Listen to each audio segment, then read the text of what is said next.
हम एक ऐसे विषय पर बात करने जा रहे हैं जो हम सभी की जिंदगी से जुड़ा है, मतलब सीधे तौर पर इंसानी शरीर की कार्य प्रणाली से। बिल्कुल, और आज के समय में इसकी जरूरत भी बहुत ज्यादा है। हाँ, तो आज का हमारा लक्ष्य है मानव शरीर को पूरी तरह से रीबूट करने के विज्ञान और उसके व्यवहारिक तरीकों को समझना। हम में से बहुत से लोग लगातार थकान से जूझते रहते हैं ना, या फिर फिटनेस के तमाम प्रयासों के बावजूद एक जगह पे आकर अटक जाते हैं। बस उसी चक्र को तोड़ने के लिए आज हम बेन ग्रीनफील्ड की मशहूर किताब 30 ways to reboot your body के मुख्य अंशों का विश्लेषण कर रही हूँ। बेन ग्रीनफील्ड का नाम फिटनेस की दुनिया में काफी बड़ा है। एकदम सही।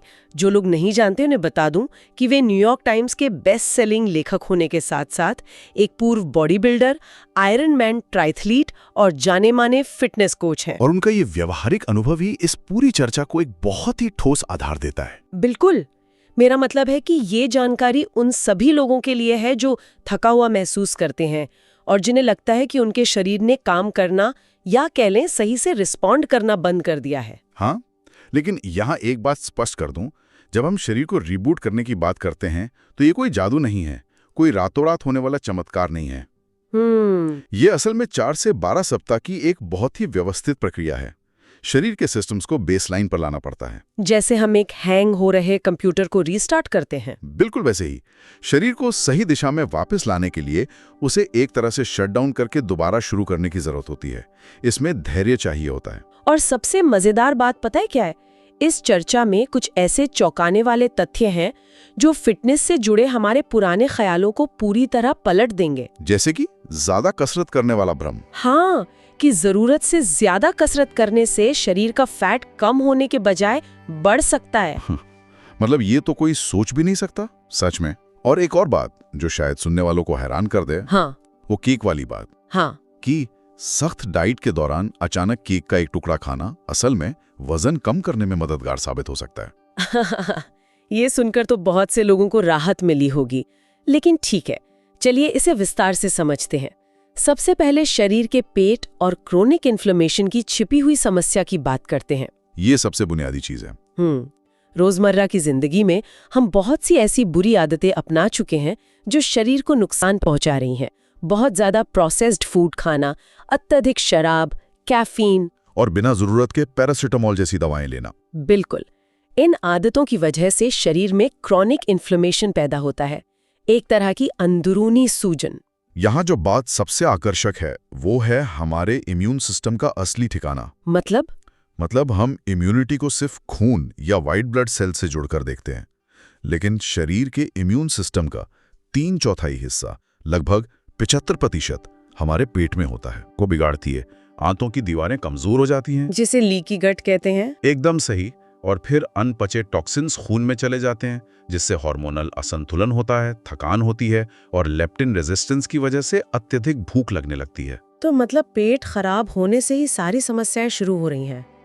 अच्छा, एक और चीज जो मुझे बहुत दिलचस्प लगी वो है तनाव और कसरत का भ्रम। हाँ, ये एक बहुत बड़ा विषय है। लोग सोचते हैं कि काम और रिश्तों का तनाव ही खतरनाक है, लेकिन लगातार कड़ी कसरत करना भी तो शरीर के लिए तनाव ही है ना। बिल्कुल, रोज शरीर को हद से ज्यादा थकाने से शरीर में कोर्टिसोल हार्मोन का स्तर बहुत बढ़ जाता है। और कोर्टिसोल हमेशा बुरा नहीं होता, सही कहा ना मैंने। हाँ, ये हमें सुबह उठने में मदद करता है, लेकिन जब ये लगातार बढ़ा रहे भारी कसरत की वजह से, तो ये हड्डियां और मांसपेशियां कमजोर करने लगता है और फिर शरीर फैट जमा करने लगता है। हाँ, क्योंकि शरीर को लगता है कि कोई आपातकाल आ गया है।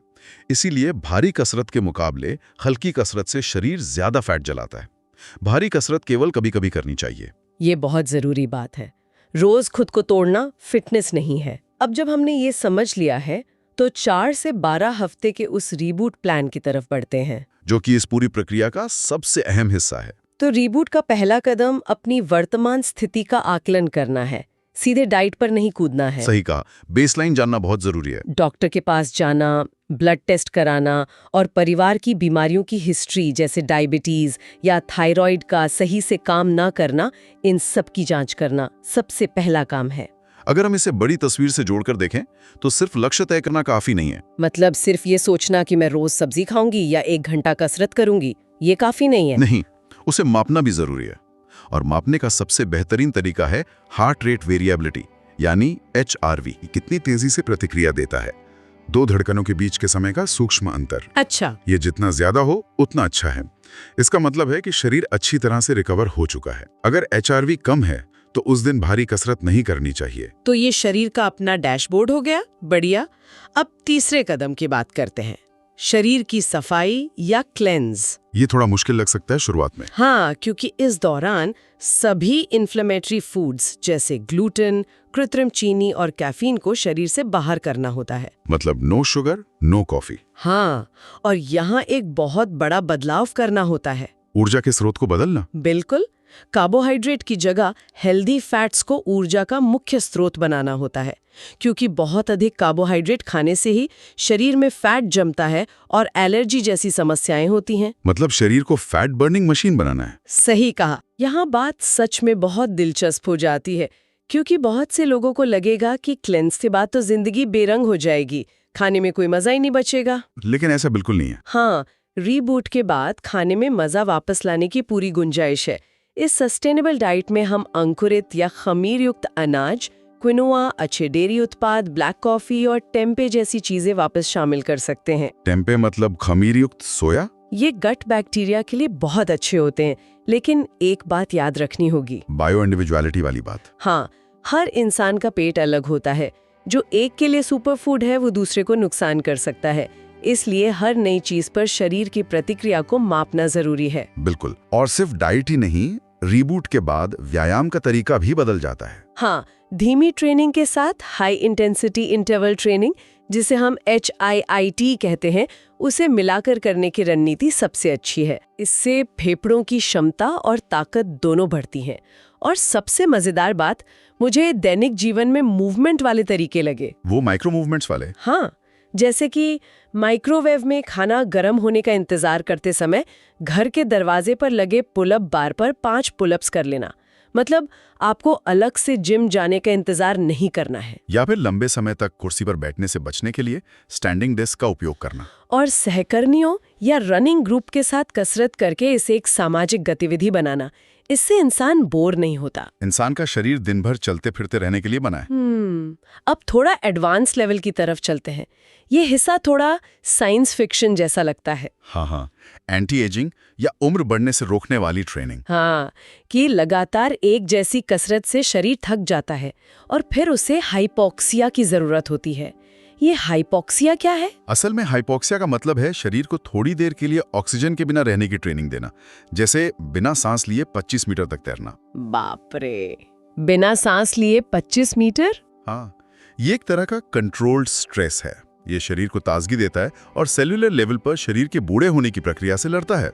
मतलब कोशिकाएं मजबूत होती हैं? एकदम सही। और इसी के साथ रिकवरी और नींद का विज्ञान भी बहुत जरूरी है। हाँ, किताब में बताया गया है कि महीने में एक बार या अधिकतम हफ्ते में एक बार ही अपनी पूरी क्षमता या मैक्स कैपेसिटी पर कसरत करनी चाहिए, रोज नहीं। रोज करने से शरीर टूट जाएगा और रिकवरी के लिए कम से कम 8 घंटे की नींद सबसे जरूरी है। नींद से याद आया, इससे एक बहुत जरूरी सवाल उठता है, बिजली प्रदूषण का। हाँ, इलेक्ट्रिकल पोल्यूशन। ये कॉन्सेप्ट तो सच में डराने वाला था। देखिए, शरीर की कोशिकाओं की न्यूट्रिएंट सोखने की क्षमता उनके इलेक्ट्रिकल वोल्टेज पर निर्भर करती है। कोशिकाओं का अपना वोल्टेज होता है? बिल्कुल। और जब हम सोते हैं तो हमारे आसपास के डिजिटल उपकरणों से निकलने वाला इलेक्ट्रोमैग्नेटिक फील्ड या इलेक्ट्रिकल करंट उस वोल्टेज को बिगाड़ देता है। में ज्यादा इलेक्ट्रिकल करंट वाले उपकरणों को बंद रखना चाहिए, तभी सच्ची गहरी नींद मिलेगी। ये तो आज ही आजमाना पड़ेगा। खैर, अब मैं उस हिस्से पर आना चाहती हूँ जिसका इंतजार मैं शुरू से कर रही थी। केक खाने का वैज्ञानिक फायदा। बिल्कुल। मतलब डाइट के बीच अचानक से केक का एक टुकड़ा खाना कैसे फायदेमंद हो सकता है? जब आप बहुत अनुशासित डाइट पर होते हैं तो शरीर मेटाबॉलिज्म को धीमा कर देता है ताकि ऊर्जा बचा सके। लेकिन जब आप अचानक कोई सरप्राइज ट्रीट लेते हैं, जैसे अधिक कैलोरी वाला केक, तो शरीर के हार्मोन सिग्नल्स तेजी से दौड़ने लगते हैं और शरीर को लगता है कि कोई भूखमरी नहीं है। हाँ, और वो फैट बर्निंग प्रक्रिया को फिर से तेज कर देता है। ये वास्तव में वजन कम करने की क्षमता को बढ़ाता है। तो अब मुझे केक खाने पर कोई गिल्ट महसूस नहीं होगा। हा। बस कभी कभार खाइएगा। और नींद के दौरान बिजली के उपकरणों से दूर रहें। और बीच बीच में चीट मील का आनंद लेने में कोई बुराई नहीं है।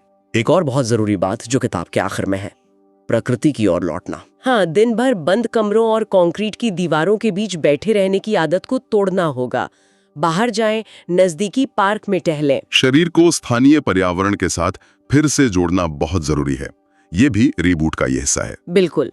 तो जाने से पहले मैं सुनने वालों के लिए एक विचार छोड़ना चाहती हूँ। बताइए। अगर हमारी कोशिकाओं की ताकत उनके वोल्टेज से तय होती है और हमारे आसपास के बिजली के उपकरण उस वोल्टेज को बिगाड़ रहे हैं, जो कि विज्ञान साबित कर चुका है, तो ये सोचने वाली बात है कि आज के समय में हमारी जो ये लगातार थकान है, उसकी मुख्य वजह हमारी डाइट और काम है, या फिर वो अदृश्य तकनीकी प्रदूषण जिसके बीच हम 24 घंटे रहते हैं। बहुत गहरा सवाल है ना?